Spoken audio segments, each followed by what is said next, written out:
Salam, SAT Talks'un bu buraxılışında biz imtahanın verbal sectionından ciddi bal artımları etmiş tələbələrimizi dəvət etdik. İlk öncə onları tanıyaq və nə qədər bal artım etdiklərini öyrənək. Salam, mən Rəhman. Mən ümumiyyətlə SAT imtahanına hazırlaşdıqda 2 imtahanda iştirak etmişəm. Biri dekabr, biri də mart. Dekabr imtahanında ümumi bal olaraq 1320, verbal hissəsindən isə 630 bal yığmışam.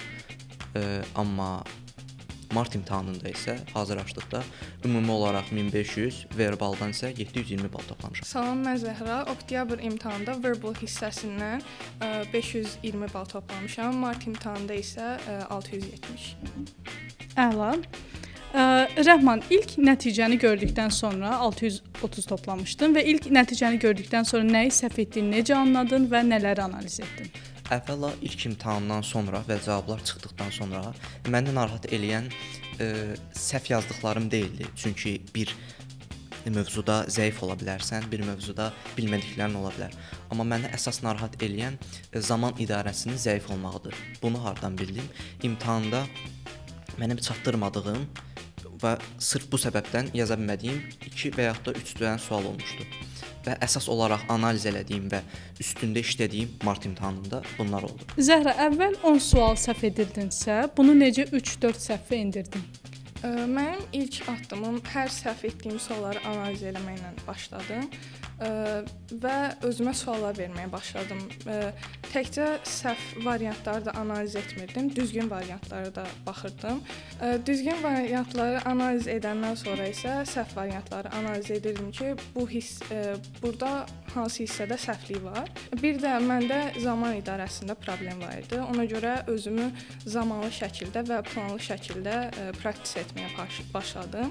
Rəhman, hansı an hiss etdin ki, nəticən artıq yüksəlməyə başlayıb və bu artım tədricən oldu, yoxsa birdən-birə artdı? Gəlin dürüst olaraq, birdən artım deyilən bir şey yoxdur.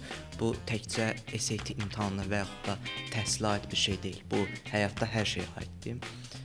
Və bir müddətdən sonra artıq praktika edə-edə, sual işləyə-işləyə artıq insanın özü də görür ki, digər əvvəlki testdə 5 dənə səhvi var idisə, artıq burada 4-dür. O bundan sonraki testdə 2-dir, 1-dir və belə-belə azalmağa başlayır. Elə əsas uğurun da əsas səbəbi buradakı səbirdə. O yavaş-yavaş səhvləri bir-bir endirməkdədir. Əla. Zəhra, geriyə baxanda səncə daha erkən başlasaydın ya da daha fərqli hazırlaşsaydın, nələri fərqli edərdin? SAT təcrübəmə əsasən məncə daha erkən başlamazdım, amma səhvlərimin daha tez təyin etsəydim, mənim üçün daha rahat olardı və balımı tez yüksəltmiş olardım. Mən 2 imtahan ard-arda 500 bal yığmışam və 3-cü imtahana hazırlaşarkən tamamilə strategiyalarımı dəyişməyə başladım. Planlı şəkildə, mətnləri planlı şəkildə yanaşmağa başladım və səhvlərimin üstündə dayandım, boşluqlarımı doldurmağa başladım və bunu daha əvvəl etmiş olsaydım, səhvlərimi daha tez təyin etmiş olardım və ilk imtahandan uğurlu nəticə əldə edərdim. SAT Talks'un bu buraxılışında biz ciddi fərq etmiş şagirdlərimizin məsləhətlərini dinlədik. Növbəti buraxılışımızda fərqli qonaqlarımız və fərqli mövzularımızı müzakirə edəcəyik.